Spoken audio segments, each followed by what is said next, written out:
38. Vendo se empurrou pelos ares sobre Craddockshaw. As torres e os pináculos se erguiam ao seu redor, como escamas sombrias de algum monstro fantasmagórico à espreita lá embaixo. Escuros, retos e ameaçadores, por alguma razão a fizeram pensar em Kelsier, morto na rua, com uma lança com ponta de obsidiana saindo de seu peito. As brumas giravam e se contorciam enquanto ela as atravessava.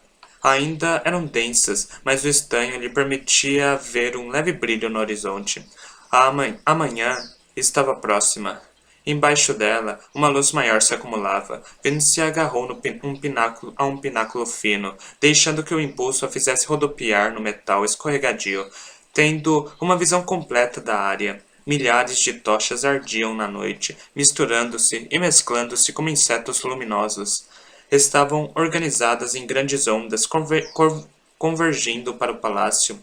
A guarda do palácio não terá chances contra uma força dessas, ela pensou, mas ao entrar, lutando no palácio, o exército Ska selará sua ruína. Virou-se para o lado. O pináculo úmido por causa das brumas estava frio sob seus dedos. Da última vez que saltara pelos pináculos de Craddockshaw, estava sangrando e semi-consciente. Sazed chegara para salvá-la, mas ele não poderia ajudá-la desta vez. Não muito longe dali, pôde ver a torre do trono. Não era difícil de localizar. Um anel de fogueiras ardentes iluminava seu exterior. Uma única janela de vidro pintado do lado de dentro. Podia senti-lo lá dentro. Esperou por um momento, na esperança, talvez, de conseguir atacar depois que os inquisidores saíssem da sala. Kelsier acreditava que o 11º metal era a chave, ela pensou. Ela tinha uma ideia. Poderia funcionar. Tinha que funcionar. A partir deste momento, o Senhor Soberano proclamou em voz alta: concedo ao cantão da Inquisição o domínio organizacional do Ministério. Consultas que antes eram endereçadas a Tevidian devem agora se dirigir para Kar. A sala do trono ficou em silêncio, o grupo de obrigadores de alto escalão aturdido pelos acontecimentos da noite. O Senhor Soberano agitou a mão, indicando que a reunião estava encerrada. Finalmente, Kar pensou, levantou a cabeça. Os olhos de pregos pulsavam, como sempre, causando-lhe dor, mas nesta noite era a dor da alegria. Os inquisidores esperavam há 2 séculos, planejando cuidadosamente, animando sutilmente a corrupção e a dissensão entre os obrigadores comuns, e finalmente funcionara. Os inquisidores já não se curvariam aos ditados de homens inferiores. Virou-se e sorriu para o grupo de sacerdotes do ministério, sabendo muito bem o desconforto que o olhar de um inquisidor podia causar. Já não podia ver, não como via antes, mas lhe fora dado algo melhor, um controle da alomancia tão sutil, tão detalhado que podia distinguir o mundo ao seu redor com surpreendente precisão. Quase tudo tinha metal, água, pedra, vidro, até mesmo corpos humanos. Esses metais eram muito difusos para serem afetados pela alomancia. Mesmo assim, a maioria dos alomânticos sequer podia senti-los. Com os olhos de um inquisidor, no entanto, Kar podia ver as linhas de ferro dessas coisas. Os fios azuis eram finos, quase invisíveis, mas desenhavam o mundo para ele. Os obrigadores diante dele eram uma massa fervente de azuis. Suas emoções, desconforto, raiva e medo eram mostradas em suas posturas. Desconforto, raiva e medo. Tão doces, os 3. O sorriso de Kar aumentou, apesar de sua fadiga. Estava desperto há muito tempo. Viver como inquisidor esgotava seu corpo, e tinha que descansar com frequência. Seus irmãos saíam da sala, a caminho de seus aposentos, intencionalmente localizados perto da sala do trono. Dormiriam imediatamente. Com as execuções mais cedo naquele dia e a excitação da noite, estariam extremamente cansados. Kar, no entanto, ficou para trás, enquanto tanto inquisidores quanto obrigadores partiam logo. Restavam apenas ele e o Senhor Soberano, parados em uma sala iluminada por imensos braseiros. As fogueiras externas se apagaram lentamente, extintas pelos criados, deixando a passagem negra no vidro. Finalmente, tenho o que quer, o Senhor Soberano disse tranquilamente. Talvez agora eu possa ter paz nessa questão. Sim, senhor soberano, Carr disse, inclinando-se. Creio que um som estranho estalou no ar. Um ruído seco e suave. Carr levantou a cabeça, o senhor franzido, enquanto um pequeno disco de metal repicou no chão, até se deter perto de seu pé. Ele recolheu a moeda, então olhou a enorme janela, notando um buraquinho por onde ela entrara. O quê? Dúzias de moedas entraram pela janela, enchendo-a de buracos. Estalidos metálicos e estalares de vidro ressoaram no ar. Carr recuou, surpreso. Toda a seção sul da janela se espatifou, estilhaçando do lado de dentro. O vidro enfraquecera pelas moedas até o ponto de se romper. Fragmentos de vidro colorido rodopiaram no ar, espalhando-se diante de uma pequena figura vestida em uma tremulante capa de brumas e carregando um par de reluzentes adagas negras. A garota aterrissou, agachada, deslizando um pouco sobre os casacos de vidro, as brumas ondulando pela abertura atrás dela. As brumas avançaram, atraídas pela lumancia, rodopiando ao redor do corpo da garota. Ela ficou agachada por um momento, como se fosse um arauto da própria noite. Então se levantou, correndo na direção do senhor soberano. Ven queimou o 11º metal. O eu passado do senhor soberano apareceu como fizera antes, como se tivesse surgido das brumas, para ficar parado no tablado ao lado do trono. Vin ignorou o inquisidor. A criatura felizmente reagiu devagar. Ela estava na metade dos degraus do tablado antes que ele a perseguisse. O senhor soberano, no entanto, ficou parado em silêncio, apenas observando-a com expressão de interesse. Duas lanças no peito nem o incomodaram, Vin pensou, enquanto saltava a direção que a separava do alto do tablado. Não tem nada a temer das minhas adagas. E era por isso que não pretendia atacá-lo com elas. Em vez disso, ergueu suas armas e as apontou diretamente na direção do coração do eu passado. As adagas o acertaram e passaram pelo homem, como se ele não estivesse ali. Vendo cambaleou para frente, passando pela imagem, quase caindo do tablado. Gritou, atacando a imagem de novo. Mais uma vez, as adagas passaram sem causar dano, nem mesmo uma ondulação ou distorção. Minha imagem de ouro, ela pensou, frustrada. Foi capaz de tocá-lo. Por que não consigo tocar esta? Obviamente não funcionava do mesmo jeito. A sombra ainda estava parada, completamente alheia aos ataques dela. Vin pensara que talvez, se matasse a versão passada do Senhor Soberano, sua forma atual morreria também. Infelizmente, o eu passado parecia ser tão insubstancial quanto uma sombra de Atium. Ela falhara. Carr se chocou contra ela, agarrando-a pelos ombros com sua poderosa força de inquisidor, o impulso levando-a para fora do tablado. Ambos rolaram pelos degraus. Vin gemeu, avivando o peltre. Não sou a mesma garota sem poderes que fez prisioneira Paul, Carr pensou com determinação, chutando-o quando atingiram o chão atrás do trono. O inquisidor grunhiu, o chute dela arremessando-o no ar, fazendo-o soltar seus ombros. Sua capa de brumas ficou entre as mãos dele, mas ela se levantou e escapou. Inquisidores! O senhor soberano gritou, ficando em pé. Venham até mim. Ven gemeu quando a voz poderosa fez seus ouvidos amplificados pelo estanho doerem. Tenho que sair daqui, ela pensou, cambaleando. Precisarei descobrir uma forma diferente de matá-lo. Carr a agarrou novamente por trás. Desta vez, colocou seus braços completamente ao redor dela e a apertou. Vin gritou de dor, avivando seu peltre, empurrando para trás, mas Carr a obrigou a ficar de joelhos. Agarrou-a com destreza pelo pescoço com uma mão, enquanto prendia os braços dela nas costas com a outra. Ela lutava ferozmente, debatendo-se e contorcendo-se, mas ele a segurava com muita força. Vin tentou derrubar ambos com um súbito empurrão de aço contra um trinco da porta. Mas a âncora era muito fraca, e Carr apenas tropeçou. Ele manteve sua presa. O senhor soberano gargalhava enquanto se sentava em seu trono.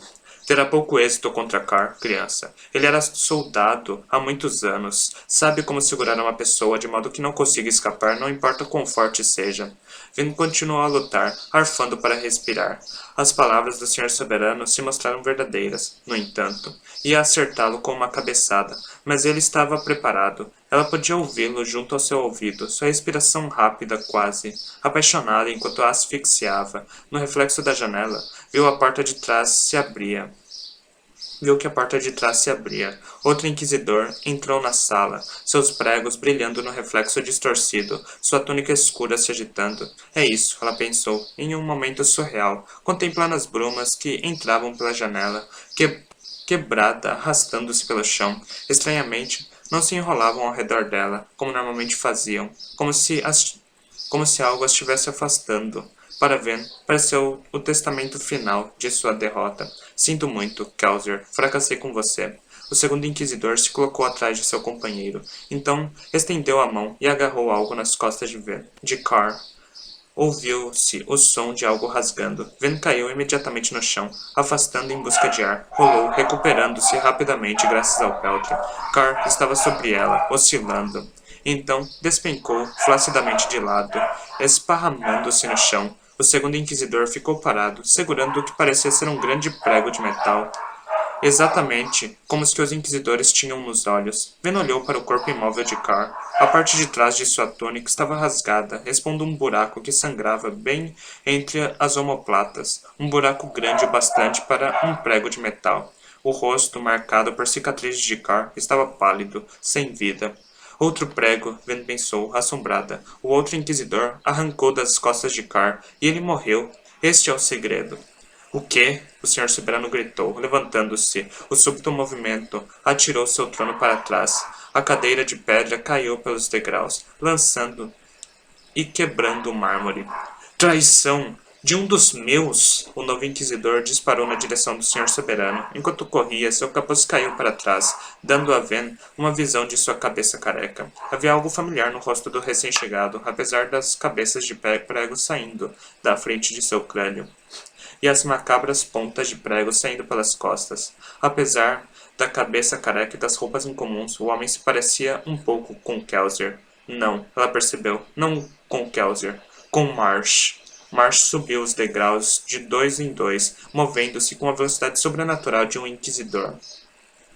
Ven lutou para ficar em pé, recuperando-se dos efeitos de sua quase asfixia.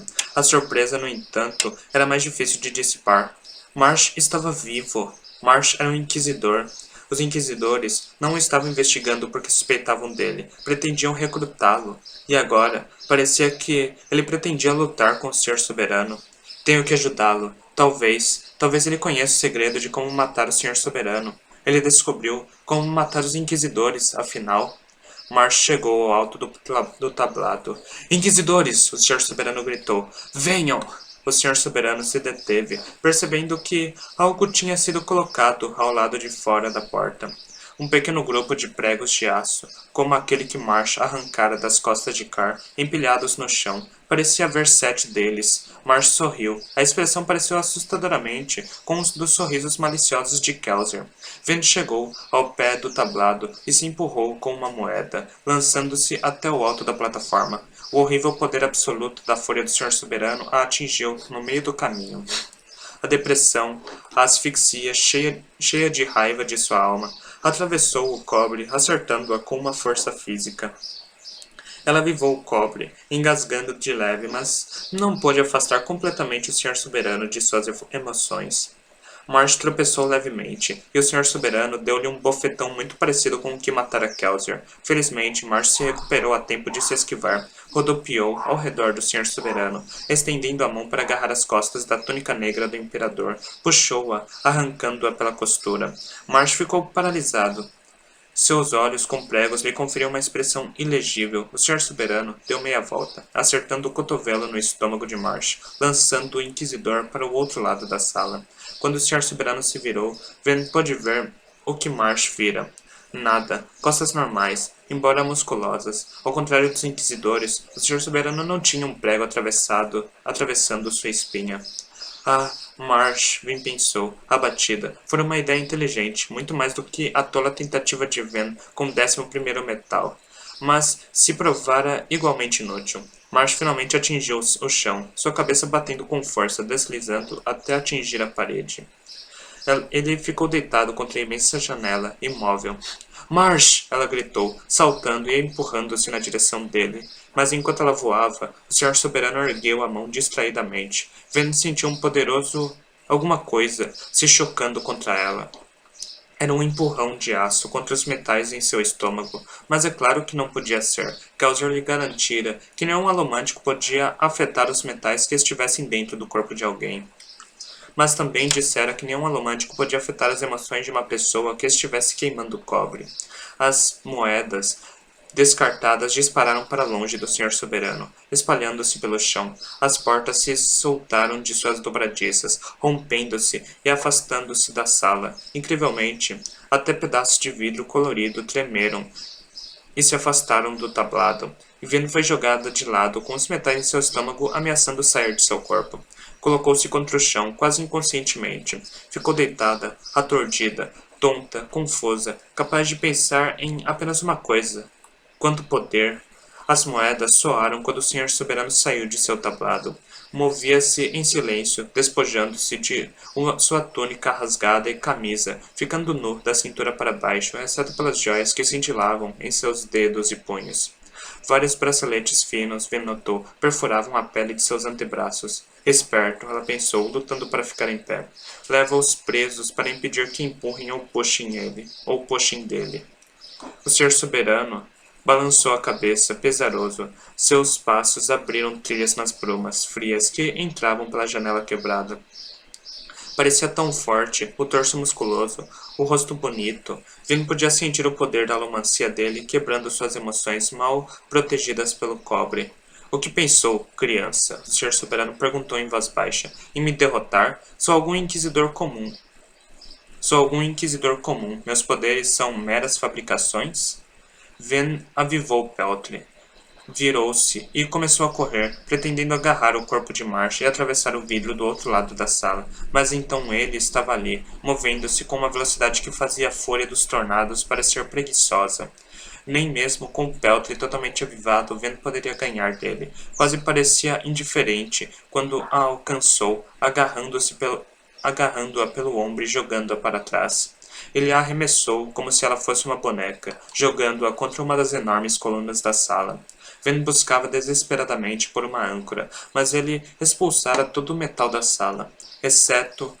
Ela puxou um dos braceletes do senhor soberano, um dos que não perfurava sua pele. No mesmo instante, ele ergueu o braço, esquivando de seu puxão, fazendo-a girar desajeitadamente no ar. Acertou-a com outro de seus poderosos empurrões, lançando-a de costas. Os metais em seu estômago se retorceram, o vidro estremeceu e o brinco de sua mãe saiu de sua orelha. Ela tentou girar e acertá-lo com os pés, mas se chocou contra a coluna de pedra a uma velocidade terrível, e o Peltry falhou. Ouviu um estalo espantoso e uma punhalada de dor percorreu sua perna direita.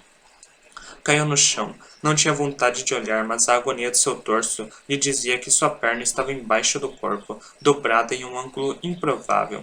O senhor soberano balançou a cabeça. Não, Vin percebeu. Ele não se preocupava assim em usar joias. Considerando as habilidades e força dele, um homem teria sido tolo, assim como Vin fora, se tentasse usar as joias do senhor soberano como âncora.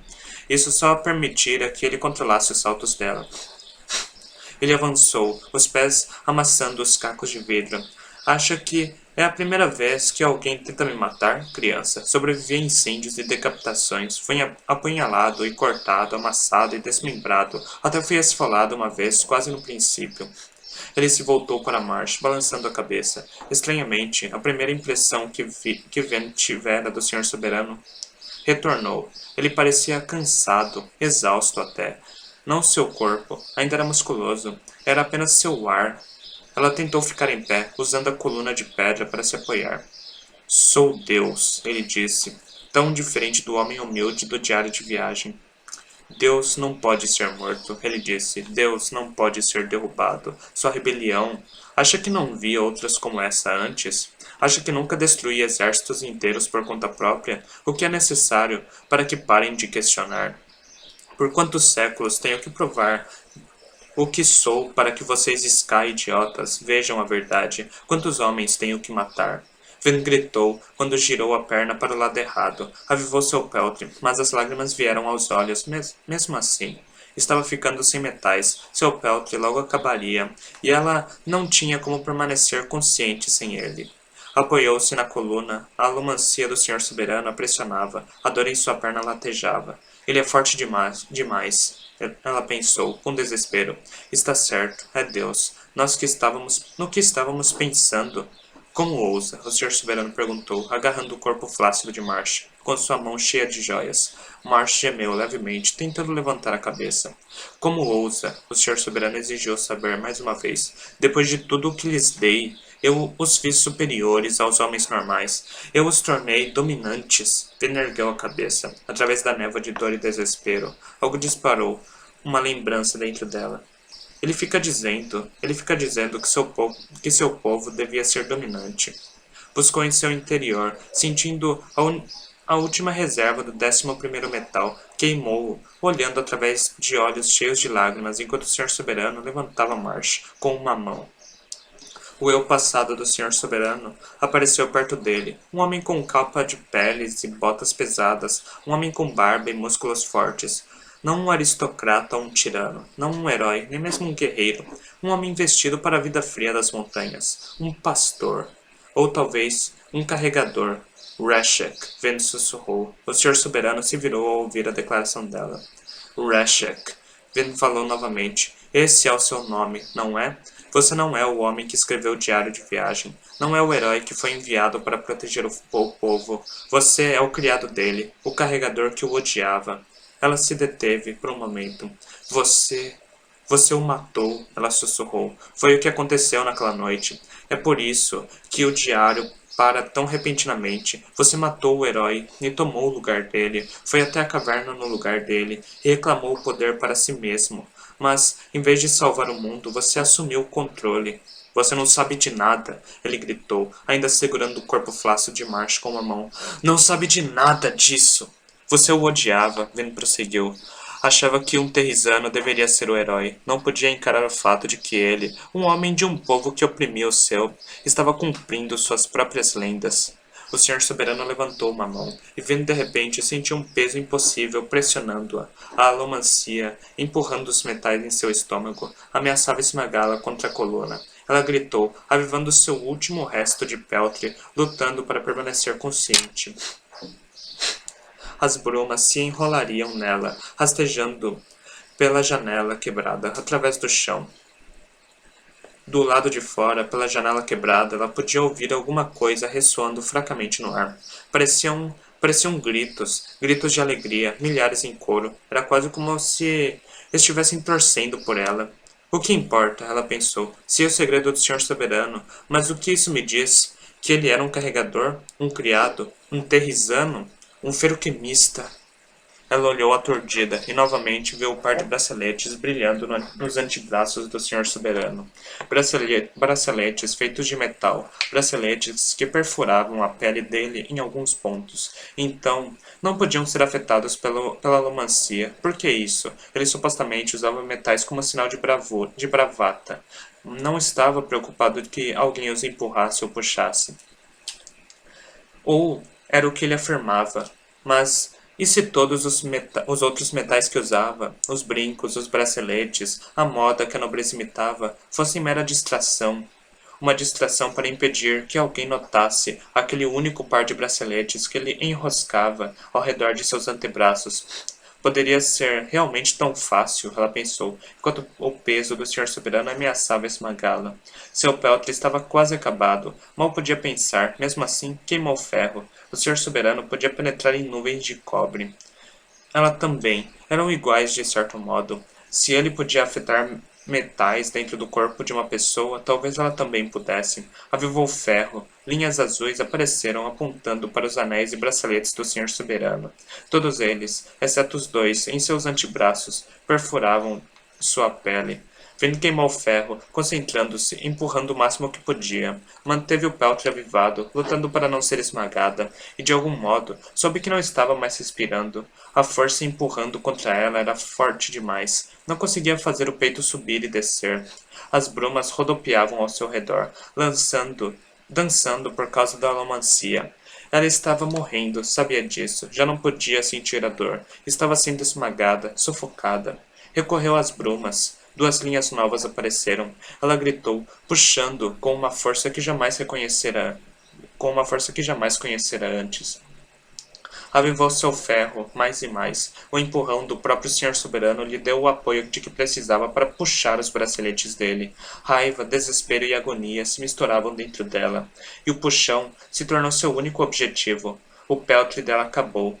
Ele matou Kelsier. Os braceletes se soltaram. O senhor soberano gritou de dor, um som fraco e distante aos ouvidos dela. O peso repentinamente a soltou, e ela caiu no chão, arfando, a vista nublada. Os braceletes ensanguentados acertaram o chão, livres do controle de Ven, e deslizaram pelo mármore até passarem diante dela. Ela levantou a cabeça, usando estanho para clarear a visão. O senhor soberano estava em pé no mesmo lugar, os olhos arregalados de terror, os braços ensanguentados. Derrubou Marsh no chão, correndo na direção dela e dos braceletes arrancados. Contudo, com suas últimas forças, já sem peltre, Venus empurrou, lançando-os para além do senhor soberano. Ele deu meia volta, horrorizado, observando os braceletes voarem pela janela quebrada. Na distância, o sol irrompeu no horizonte. Os braceletes despencaram diante da luz vermelha, cintilando por um momento antes de caírem na cidade. Não! O senhor soberano gritou, andando até a janela. Seus músculos ficaram flácidos, desinflando, como acontecera com Caesar. Virou-se para Ven zangado, mas seu rosto já não era mais o de um jovem. Tinha meia-idade, com traços maduros. Ele deu um passo na direção da janela. Seu cabelo ficou grisalho, e rugas se transformaram ao redor de seus olhos como finas teias.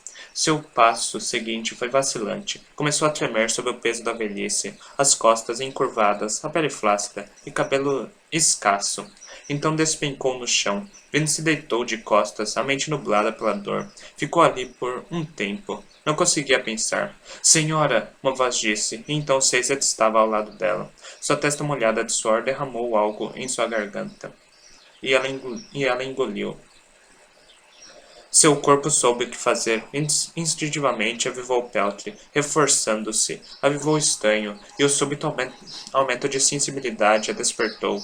Tossiu, olhando para o rosto preocupado de Caesar. Cuidado, senhora, ele disse, examinando a perna dela. O osso está fraturado, embora pareça que em apenas um lugar. Marsh, ela disse, exausta. Vá ver Marsh. Marsh? Caesar perguntou. Então viu o inquisidor que se mexia levemente no solo. Pelos deuses esquecidos, Caesar disse, indo para o lado do homem. Marsh gemeu, sentando-se, esfregou o estômago com um braço. O que é aquilo? Ven olhou para a forma esbranquiçada no chão não muito longe dali. É ele. O senhor soberano está morto. Caesar franziu o senho, curioso, e se levantou. Usava uma túnica marrom e trouxera uma simples lança de madeira consigo. Vin balançou a cabeça ao ver uma arma tão lamentável para enfrentar a criatura que quase matara Marsh e ela. É claro, de certo modo, éramos todos igualmente inúteis. Nós devíamos estar mortos, não o senhor soberano. Arranquei os braceletes dele. Por quê? Por que posso fazer as coisas que ele podia fazer? Por que sou diferente? Senhora, Caesar falou lentamente. Ele não está morto, creio. Ele ainda está vivo. O quê? Ven perguntou, franzindo o senho. Mal podia pensar naquele momento. Mais tarde, haveria tempo para resolver suas dúvidas. Caesar estava certo. A figura idosa não estava morta. Na verdade, estava se movendo de maneira lamentável pelo chão, arrastando-se na direção da janela quebrada por onde seus braceletes haviam sido jogados. Marsh ficou em pé, recusando as atenções de Caesar. Eu me curarei rapidamente. Veja, garota. Ajude-me a levantar, Ven falou. Senhora, Caesar disse, desaprovador. Por favor, Caesar. Ele suspirou, dando-lhe sua lança de madeira. Aqui, apoie-se nisso. Ela aceitou, e ele a ajudou a ficar em pé. Ven se apoiou na lança, mancando com Marsh e Caesar na direção do senhor soberano. A figura rastejante alcançara o extremo da sala, olhando para a cidade através da janela estilhaçada. Os passos de Ven quebraram os cacos de vidro. As pessoas voltaram a gritar lá embaixo, embora ela não pudesse vê-las nem saber o que estavam aplaudindo. Ouça, Caesar disse, ouça. Aquele que teria sido nosso Deus. Ouve os gritos? Aqueles gritos não são para você. Esse povo nunca o aplaudiu. Encontraram um novo líder esta noite. Um novo orgulho. Meus obrigadores, o ser soberano sussurrou. Seus obrigadores o esquecerão, Marsh disse. Vou garantir isso. Os outros inquisidores foram mortos pelas minhas próprias mãos. Ainda assim, os prelados reunidos viram você transferir o poder para o cantão da Inquisição. Sou o único inquisidor que resta em Luthadel. Eu governo sua igreja agora. Não, o senhor soberano sussurrou. Marsh, Ven e Caesar se detiveram e contemplaram um ancião. Na luz da manhã, Ven pôde ver uma multidão parada diante de um grande pódio, erguendo as armas em sinal de respeito. O senhor soberano olhou a multidão e a compreensão final de seu fracasso o atingiu. Olhou novamente para o grupo que o derrotara. Vocês não entendem, ele gemeu. Não sabem o que faço pela humanidade. Eu era seu Deus, mesmo que não queiram ver. Ao me matar, estarão condenados a si mesmos. Ben olhou para Marsh e para Caesar. Lentamente, cada um deles assentiu. O senhor soberano começou a tossir e pareceu envelhecer ainda mais. Ben se apoiou em Caesar, apertando os dentes por causa da dor da perna quebrada. Trago uma mensagem de um amigo nosso, ela disse em voz baixa. Ele queria que você soubesse que ele não está morto, que não pode ser morto. Ele é a esperança. Então ergueu a lança e a cravou bem no coração do senhor soberano. Estranhamente, em algumas ocasiões, sinto paz interior. Seria possível pensar que depois de tudo que vi, depois de tudo que sofri, minha alma seria um emaranhado retorcido de tensões, confusão e melancolia. Com frequência assim. Com frequência é assim. Mas então, há a paz. Eu a sinto algumas vezes, como agora, olhando por sobre os penhascos congelados e as montanhas de cristal na tranquilidade da manhã, contemplando um nascer do sol tão majestoso que sei que nenhum outro jamais será páreo para ele. Se há profecias, se há um herói das eras, então minha mente sussurra que algo deve estar dirigindo meu caminho. Alguma coisa está observando, alguma coisa se importa. Esses pacíficos sussurros me dizem uma verdade, na qual desejo muito acreditar. Se eu falhar, outro virá e terminará meu trabalho.